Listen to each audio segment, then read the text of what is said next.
وہاں جسم بہت قیمتی ہوتے ہیں۔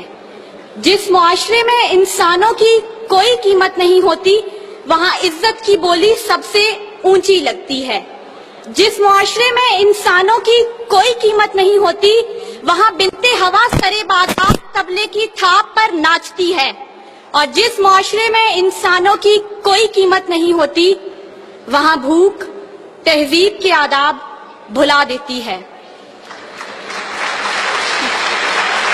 یہاں ہوس کے پجاری سیاہ راتوں میں سفید جسموں کا جیون سیاہ کرتے ہیں، یہاں پہ ناچتے پیروں کی تھاپ بکتی ہے، یہاں پہ جاگتی آنکھوں کے خواب بکتے ہیں، یہاں پہ پھول سے ہونٹوں کی پیاس بکتی ہے، یہاں پہ جسم ہے بکتے شباب بکتے۔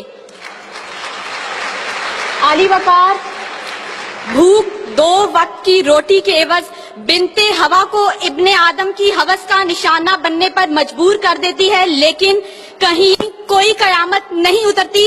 14 سالہ بیرا اپنی عصمت لٹانے کے بعد جان سے بھی ہاتھ دھو بیٹھتی ہے، لیکن کہیں کوئی قیامت نہیں اترتی۔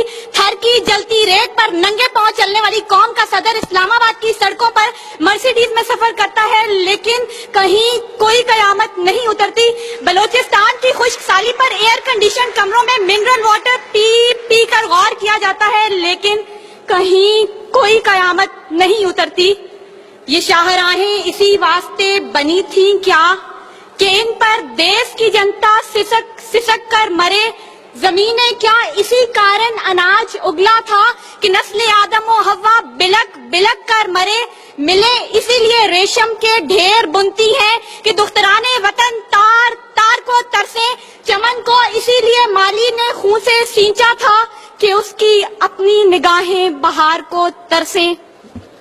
عالی وقار یہ ہے اسلامی جمہوریہ پاکستان، جہاں ہر کوئی اپنی دھن میں مگن ہے، سر کھجانے کی فرصت نہیں، دائیں بائیں کی فکر نہیں، ہر شخص بھوکا ہے۔ کوئی اقتدار کا طالب ہے تو کوئی شہرت کا بھوکا، کوئی دولت کا پرستار ہے تو کوئی پیٹ کا بھوکا، کوئی بھنگ کے ایک پیالے کے عوض اپنا سب کچھ نچھاور کرنے پر آمادہ تو کوئی طاقت کا بھوکا۔ کہت الرجال بڑھتا چلا جا رہا ہے، تہذیب و تمدن کے پیمانے ٹوٹ پھوٹ کا شکار ہو کر وقت کی ناقدری کا گلہ کر رہے ہیں۔ ہم زوال کی آخری حدوں کے بھی آخر پر پہنچ چکے ہیں، انصاف مہیا کرنے والے ادارے سسک سسک کر دم توڑ رہے ہیں۔ ہر طرف سے ایک ہی پکار سنائی دیتی ہے، بھوک تہذیب کے آداب بھلا دیتی ہے۔ عالی وقار سنیے اگر آپ سن سکتے ہیں کہ جب بوڑھے پروفیسر کو 6 ماہ تک پینشن نہ ملی تو اپنی کن پٹی پر پستول رکھ کر بولا تھا، میرا پاکستان ہے یہ تیرا پاکستان ہے۔ سنیے اگر آپ سن سکتے ہیں جب تسنیم سولنگی بھوکے کتوں کا نوالہ تر بنی تو بولی، پڑے ہیں گنگ کٹہرے عدالتیں چپ ہیں۔ سنیے اگر آپ سن سکتے ہیں جب مزدور شام کو خالی ہاتھ گھر لوٹا تو اپنے بچوں سے نظریں چراتے ہوئے بولا، ہیں تلخ بہت بندائے مزدور کے اوقات۔ سنیے اگر آپ سن سکتے ہیں کہ وزیر اعظم کی کھلی کچہری میں خود سوزی کرنے والا بولا تھا، میں بھی پاکستان ہوں تو بھی پاکستان ہے۔ سنیے اگر آپ سن سکتے ہیں جب جاگیردار کے رستاگیر غریب ہاری کی بیٹی کو اٹھا کر لے کے گئے تھے تو وہ بولا تھا، آواز دو انصاف کو، انصاف کہاں ہے؟ سنیے اگر آپ سن سکتے ہیں کہ ڈما ڈولا کے بے گور و کفن لاشیں چلا چلا کر کہہ رہے ہیں، نوید دو انسان کو کہ انسان مر گیا۔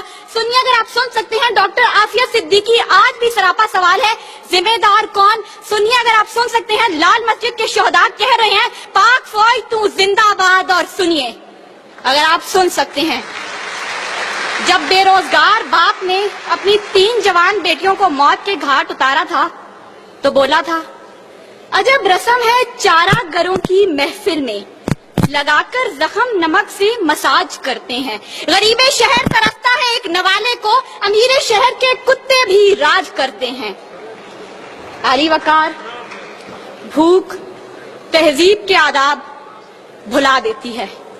غربت سے مجبور لوگ اپنے بچے بھون کر کھا جاتے ہیں، اپنے گردے اور آنکھیں بیچ ڈالتے ہیں، اپنی 8 سالہ بچیاں دلالوں کے حوالے کر دیتے ہیں، اپنے خاندان کے ساتھ آگ میں کود جاتے ہیں، دریاؤں سمندروں میں چھلانگیں لگا دیتے ہیں، پنکھوں کے ساتھ لٹک جاتے ہیں، ٹرین کی پٹڑی کے آگے لیٹ جاتے ہیں۔ غربت، ظلم اور مہنگائی سے مجبور لوگ اپنے معصوم بچوں کے گلے کاٹ دیتے ہیں۔ عالی وقار